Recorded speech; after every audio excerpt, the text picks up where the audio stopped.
I've seen you guys perform live in the area. You've done it where it's 3 or 4 guys and just one microphone, and which is really impressive. I'm only, seen that from a handful of bands being able to pull that kind of thing Yeah. off, such as like Alison Krauss and Union Station being one of them. What's the key to doing that well? Really is rehearsal. When we first began as a band, after I had seen the Del McCurry band at the Carolina Theater in Durham, we really wanted to take that approach, suits and a single microphone. And we set up in a big foyer in an old Victorian house in downtown Raleigh with a single microphone, and we would record ourselves working the microphone and finding that balance of where you should stand to get picked up perfectly.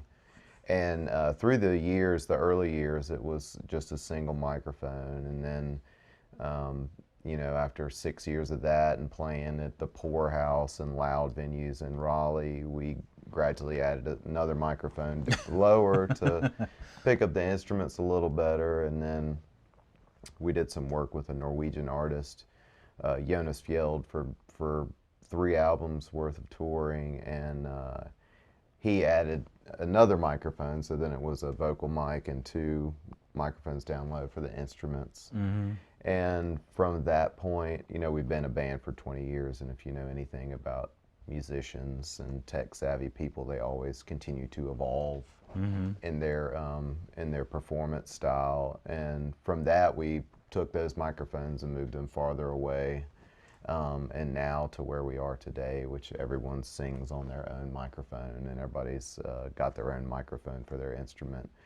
But we really look back when we're playing today with everybody separated, we still perform from that single mic perspective where you feel like you're walking in when you're playing your part. Everybody doesn't just play as loud as possible all the time. You still feel like you're mixing yourself by the veracity of how you play. So it's a valuable technique.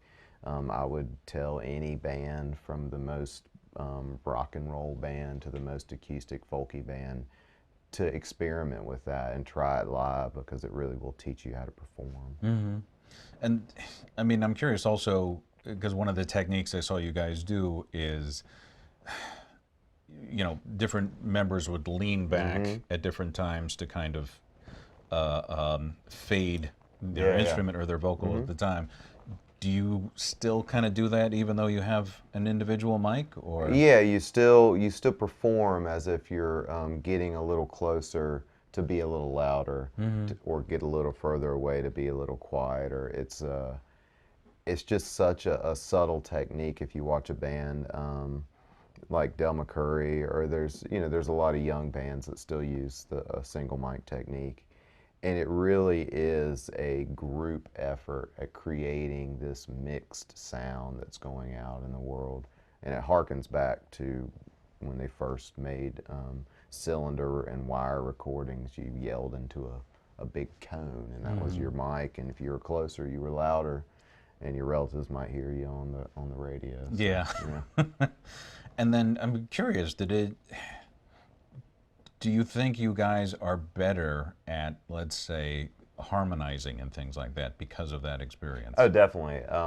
If you look at the Everly Brothers as an example of proximity and singing harmony live, the way they set their microphones up, they had these 2 microphones, but they were super close together on the stage.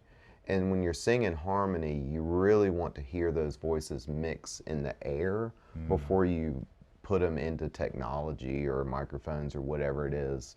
You don't want to just sing and have it coming back and just trying to figure out that harmony.